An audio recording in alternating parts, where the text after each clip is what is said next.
Bond, James bond শুনলেই মনে পড়ে অ্যাকশন, অসম্ভবকে সম্ভব করা। সে পারে না এমন কিছু নেই দুনিয়ায়। তবে আজ আমরা বলবো সিনেমার নয়, বাস্তবের জেমস বন্ডের কথা।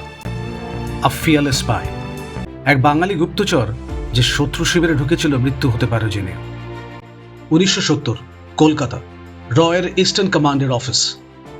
ছবি দেখে অফিসারদের পায়ের তলায় মাটি সরে যাচ্ছিল। অন্যদিকে এক তরুণ মুসলিম ফটো জার্নালিস্ট গতকালের তোলা ছবিগুলো ছাপাখানায় পাঠাতে ব্যস্ত। দৈনিক ইত্তেফাক পত্রিকার সদর দপ্তর, ঢাকা। পূর্ব পাকিস্তানে তখন প্রায় যুদ্ধের পরিবেশ। রাত হলেই শহর নিস্তব্ধ, সেনা টহল, আর এই অন্ধকারই একজন বেরোতো ছায়ার মতো, একা। সেই ফটো জার্নালিস্ট তখন দারুণ ব্যস্ত, কখনো প্রেস ব্রিফিং অথবা কখনো আর্মি অফিসারদের সঙ্গে আড্ডা। কিন্তু রাত বেরোলেই তার চেহারা অন্যরকম।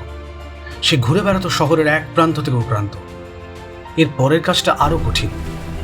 সেই খবর আর ছবি সীমান্ত পেরিয়ে ইন্ডিয়ান আর্মির কাছে পৌঁছে দেওয়া। একটা ভুল, জীবনটা হয়ে উঠবে নরকের থেকে ভয়ঙ্কর। সেই ফটো জার্নালিস্ট আসলে কে? সাইফুল না সাহিল? তার ছদ্মনাম আজও অজানা। তবে আসল নাম সোমনাথ চৌধুরী। জন্ম কুষ্টিয়া, তদানীন্তন ইস্ট পাকিস্তান। এই সোমনাথ চৌধুরীকে এখন লোকে জেমস বন্ড অফ বেঙ্গল বলে চেনে।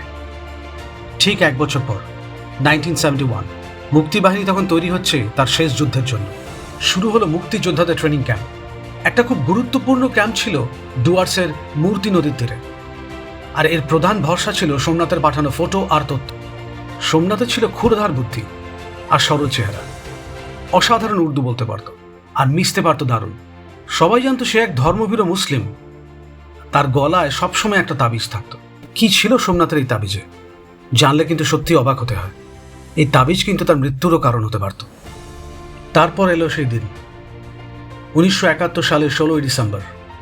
পাকিস্তান আর্মি আত্মসমর্পণ করল, আর সোমনাথ তার তাবিজ খুলে ফিরিয়ে নিল নিজের পরিচয়। তাবিজের ভেতরে লুকিয়ে রাখা তার ছোটবেলার পৈতেটি। এই হলো বাস্তবে জেমস বন্ড।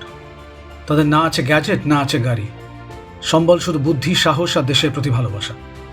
শেষ খবর পাওয়া পর্যন্ত চালসার কাছে কোথাও আছেন সেই জেমস বন্ড অফ বেঙ্গল। আর তার সাথে নীরবে বেঁচে আছে story of a true spy. আচ্ছা ভাবুন তো, এরকম লোক যদি ডাবল এজেন্ট হয়ে যায়, ইতিহাসটা কি অন্য? না, আজ নয়, আগামী আরেকদিন। আজ চলি তাহলে। ফলো করতে ভুলবেন না কিন্তু গল্পম্যানকে। দেখা হবে পরবর্তী অধ্যায়ে।